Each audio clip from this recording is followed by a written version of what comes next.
Hi parents, it's me again, Stephanie, and we're going to finish up our video on raising our children with complete love. So this is part 2 to that video, and we're just basically going to talk about how vital correction is in the relationships with our children.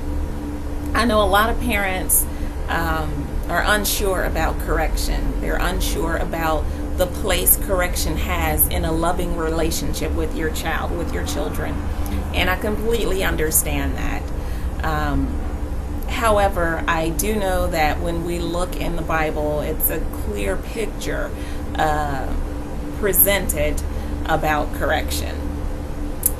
But it's always going to look a little bit different in every household. You know, we have to take into account our children's personalities, our own personalities. But at the end of the day, the Bible has to be the final authority on how we do that. And of course, culture will counter that with the idea that we need to just kind of let our children go and figure life out, figure out how to interact with others, figure out how to socialize, and just figure out what they can about life as they grow. Of course, there's an element of that as we raise our children to be expected. But God gave children parents for a reason, and gave parents children for a reason. And that reason is to get in there and be a positive influence and a godly influence in our children's lives. But we can't make apologies for that, and there's no substitute for that. We have to get in there and we have to be a righteous or a godly influence in our kids' lives, right? So we're going to pick back up with 2 Samuel chapter 7, verse 14, I think it is. We talked about it in the first video. And it says, "I will be his father, and he shall be my son. If he commit iniquity, I will chasten him with the rod of men." In that verse of scripture, we found out that in the CEV translation and the ERV translation, God says that if he sins, I will use other people to correct him. So let's talk about what was going on at that time. David was going to die before Solomon came of age. And so God was essentially adopting Solomon as his own. And assuring David that he was going to be a father to Solomon, letting David know, don't worry about him. I'm going to be his father and he's going to be my son. So at the time, David had fought a lot of battles. He had fought a lot of wars, and he had a lot of blood on his hands. And God showed up to him and said, I know you want to build the temple for me. You've gathered a lot of resources. You have a lot of, money set aside to build the temple, but I can't use you. You just have too much blood on your hands. He said, so I'm going to use Solomon to do it for me. And he said to David, I'll be a father to Solomon, and Solomon will be my son. But here's the point that I want to pull out of this scripture, is the second part where God says, and if he sins, I will use other people to correct him. So God's a spirit, and he wouldn't just come into this realm, every 15 minutes to correct Solomon, because Solomon was definitely going to commit iniquity, and he was definitely going to sin, because that's just what children do. They're learning, right? They're trying to navigate this world and navigate their relationships with others, their relationships with their parents, and their relationships with other adults. And so in this verse, we see that correction is so vital that God makes provisions for it in his relationship with Solomon. And he says, I can't come into the realm and do it as it needs to be done, but I'm going to use other people to do it. And so it makes perfect sense. And it shows us that it is such an important aspect of parenting that we have to incorporate it and give it its place in our relationships with our children. So let's talk about what discipline is. In its primary definition, discipline means to teach. So if our disciplining methods in our home doesn't incorporate teaching, then we got to make some changes. We got to make some tweaks, because that's the first and foremost definition. However, discipline also has a characteristic of punishment, using punishment to train and to teach. And I know that sounds harsh. In today's society, the word punishment just sounds cruel. I mean, even as I say it, it sounds cruel.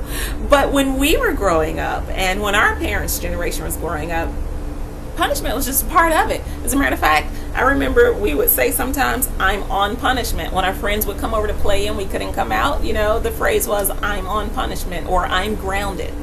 And that meant just, I can't come outside for a week, or I can't talk on the phone for a week, or whatever the case was. But in today's culture, in today's society, that word just sounds kind of harsh. It sounds like it doesn't have a place anymore in our society. But I assure you that it does. And the reason I can assure you of that is because the Bible assures me that it does, right? And so we can't shy away from these principles. Where do we get the principle of love from? We get it from the Bible. Kindness, we get it from the Bible. The principle of communication, we get friendship. We get all of these principles from the Bible. And we wouldn't dare say that those principles are outdated, and neither is the principle of correction and disciplining our children, which carries along with it the idea of punishment, right? So, for the parents out there who are just unsure about correction, when do I use it? What type of correction do I use? What's okay? What's not okay? And will this ruin my relationship with my child? Will this ruin their personality? Will I be too strong and too forceful to the point that I kind of just squash their personality? All of those are very real concerns, and I completely understand them. I've had them myself. However, if we, again, look at the Bible, we can correct our children with confidence. We can navigate this relationship with our children and love them more fully and more completely if we look at how the Bible defines correction. So let's look at Proverbs 29:15. That verse says, "The rod and reproof give wisdom, but a child left to himself bringeth his mother to shame." So we see right there that the rod and reproof is what will give our children wisdom, not leaving them alone to figure life out on their own, or to figure out how to socialize on their own, or to figure out how to interact with other adults on their own. That's not how they're going to become wise. They're going to become wise by the rod and reproof. So in the contemporary English version, that's the CEV, it says, "Correct your children and they will be wise. Children out of control disgrace their mothers." So how do our children become wise? How will they become wise? Is it leaving them alone to figure life out, or just letting them go and run with the kids and whatever happens and they'll be better for it? No, it's by correction.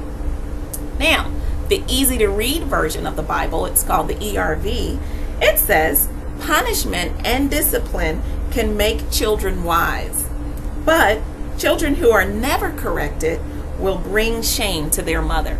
So we don't want to do that, right? We don't want to be ashamed of our children when they become adults. We want to be proud. We want to still love them like we loved them the day they were born, and as we watched them grow, and how much love and adoration grew out of that relationship. We want that to be there when they're adults as well. And it can be there if we use this very pliable time of their lives to teach them the principles of God and to correct them using the principles of God. So what do we mean by punishment and discipline and correction? We already know discipline means to teach. So we got to take every opportunity that we have to teach our children. We cannot let that go undone. So what are some ways of punishment, discipline, and correction that we can use in our homes? Well, one of my favorites was standing in the corner. I would tell my kids, go stand in the corner. They hated it, right? Time out, having your child to sit in a particular chair or to sit in the corner.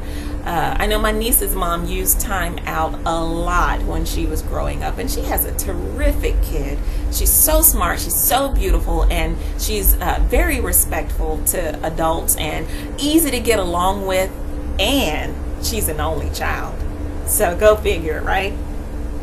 So standing in the corner, using timeout, spankings are acceptable. Having your child to write sentences about what they've done that cross the line, and making sure that it's an acceptable number of sentences to where it would drive the point home with them, depending on their age.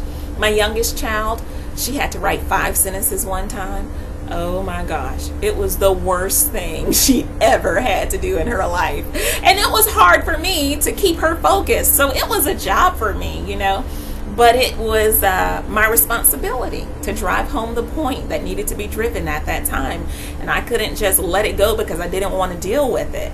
That is kind of like sacrificing your children at that point. I don't want to deal with it. I'm tired, and her attention span, and this is going to be hard.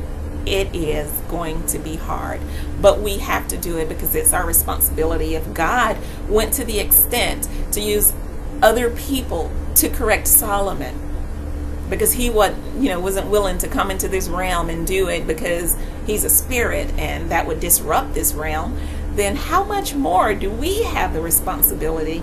We're already here in this realm to correct our children consistently when it needs to be done. We have to do it. And taking items away is another way to bring about punishment in the home or discipline in the home. And again, don't leave the lesson out. Explain what they did wrong. Explain what they should have done. Give them different examples of what they could have done.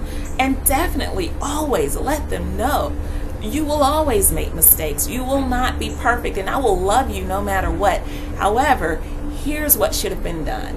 Here's how you should have done it. And even allow them to give you examples on what they could have done differently. Allow their brains to think about, the consequence and how they could have avoided it. All of this is a part of discipline. All of this is teaching and instructing our children. Don't leave those conversations out. They are vital to raising godly children and children who will respect right and wrong principles. Yes? So, the biggest thing that I think I need to stress about all of these different scenarios on how you can correct your child is making sure that it's effective. Don't just go into parenting and say, all I'm going to do is talk to my children. I'm never spanking. I'm never using timeout. That's just cruel. Because guess what? That child's going to get tired of your talking. I've seen it happen with my own kids. And they're going to get used to your lectures. And it's going to just go in one ear and out the other. Same thing with timeout. They'll get used to it. 5 minutes, I can handle that. I'll take the consequence. Same with spanking. They'll get used to it. I'm just going to get a spanking, so I'll just do it anyway. So what do we do? What are we left with? What are our choices? Well, our choices are to mix it up. Use a variety. Keep them guessing. Don't always use the thing that they dread the most, because then they'll get used to that. We're all humans and we learn the same way. So if you as an adult, know how to just take the hit and keep going, or I'm going to get a speeding ticket, so I know I'm just going to speed home anyway, then your children, we're going to do this, they're going to do the same thing. So, mix it up. Mix up the punishments. Mix up the consequences. Keep them guessing about it so they'll understand that it's not how you're being corrected that's to be avoided, but you need to avoid making the wrong decision in these circumstances, in these situations, right? And then the next thing, when to apply correction. I know that's a biggie with parents. What's overcorrecting? What's undercorrecting? Because either one of those options is going to leave your child kind of confused and wondering, what is the right thing to do. If you overcorrect, it's going to frustrate your child. If you undercorrect, they're not going to learn what they need to learn. So here are 3 big areas where we need to apply correction and discipline, and especially discipline as it relates to punishments. Matters of safety. You got to correct safety issues pretty strongly. Unless you want your child to be one of the kids that runs across the street and not look and have to suffer those consequences. We don't want that. So we need to be pretty stern about matters of safety. Running out in the parking lot, walking off without letting you know where they are, discovering in the woods without asking, and even taking in an adult, a parent with them. Those are things that have to be corrected consistently, and you have to be pretty stern about them. It's a matter of safety, right? Disobedience. Gotta correct disobedience consistently, and you gotta be serious about it, because your child will learn the behaviors that are acceptable. And if disobedience is acceptable, then when mommy tells me I can't go into the woods, she doesn't really mean it. I'm going to go anyway because I'm curious. My child did that once. She was curious, and she was with a friend, and they went further in the woods than they should have gone. And her answer to me was, I was just so curious. Well, we got to correct that pretty strongly, because I want you to remain curious. I do. But at 8 years old, there's a boundary of curiosity, and I explained that to her. She understood it. So teaching is very important, but then the punishment behind it, no more going into the woods. The playhouse is at the tree line. You can't go into the playhouse, for a week until you realize you don't go past the boundary that's set for you. Disrespect has to be corrected. It has to be corrected consistently and pretty sternly. And I use that word, and I'm not saying that you spank your child every time they're disrespectful, or whatever your big discipline measure is. It may not even be spankings. It may be standing in the corner or whatever. Whatever that big discipline measure is, I'm not saying that that's what you have to use when I use the word being stern. I just mean you have to be firm. This is unacceptable. And you have to send that message every time. Dr. Emerson Egrets, I think is how you pronounce his name. You can find him at loveandrespect.com. He talks about respect in the home. And he talks about how the need for a parent to have respect is not a figment of your imagination. And it's not a power trip. But it is a very real need in the home. It is a need for the parent, and it's a need for the child. The child needs to respect the parent. He or she has to grow up learning that you respect authority, because there will be other adults in their lives, teachers and principals. There will be police officers at one point, once they hit a certain age that they'll interact with, and judges, and, they just need to learn how to respect authority. And you are that first example of authority in their lives. And so they have to learn that respect is an area where you will be corrected pretty firmly, where, we're going to employ the punishment aspect of discipline in these areas: matters of safety, disobedience, and disrespect. And then I have a fourth category that stands all by itself, and it is lying. That is its own category in my house. You will be corrected consistently and firmly when it comes to lying. And maybe that's just a personal thing with me. I feel like when you lie, you're being a coward. I feel cowardice when I lie. I just feel very cowardly. So I hate that feeling. So I try to be an extremely honest person, to a fault sometimes.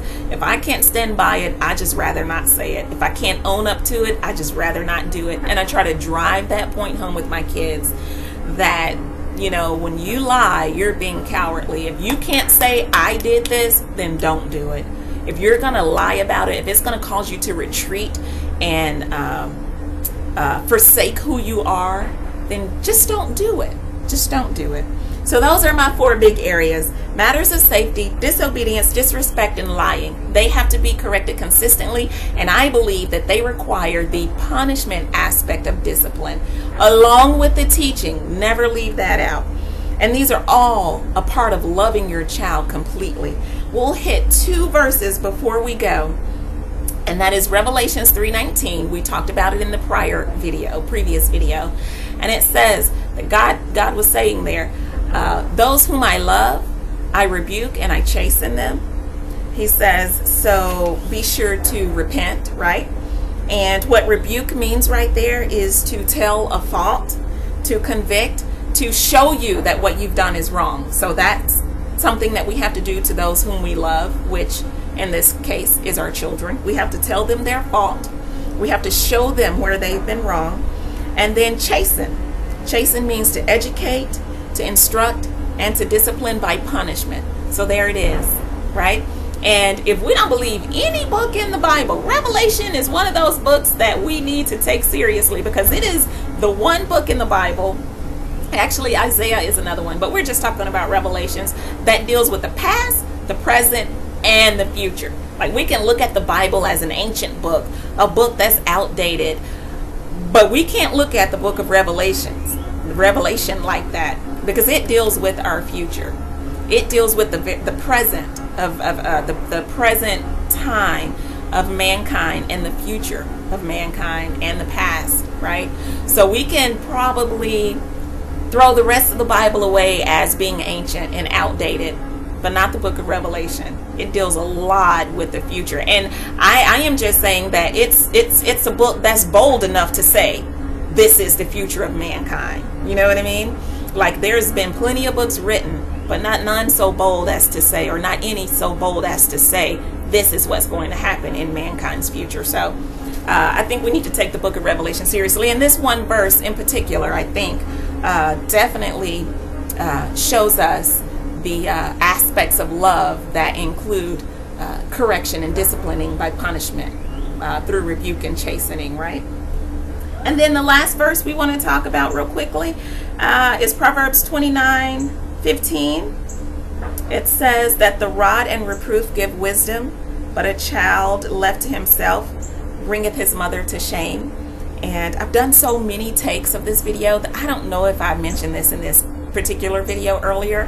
Just in case I didn't, here it is again. In the Contemporary English Version, it says, correct your children and they will be wise. Children out of control disgrace their mothers. I did deal with this, didn't I? Punishment and discipline can make children wise, but children who are never corrected will bring shame to their mother. So guys, let's parent with the courage of our conviction. Let's love our children completely. When we add in correction, we are doing a more complete job of parenting. Don't be afraid. Be confident to correct your children and to use some of the measures that we've talked about here. And we'll continue to talk about this subject as we go. So I hope you got something out of it. I hope you come back to hear more. And again, let's parent out of the courage of our conviction, and let's not allow the pressures of culture to dictate to us what's acceptable parenting and what's not. But let's look into the Bible and just determine unapologetically to raise children to love and respect and obey. All right? Have a great day.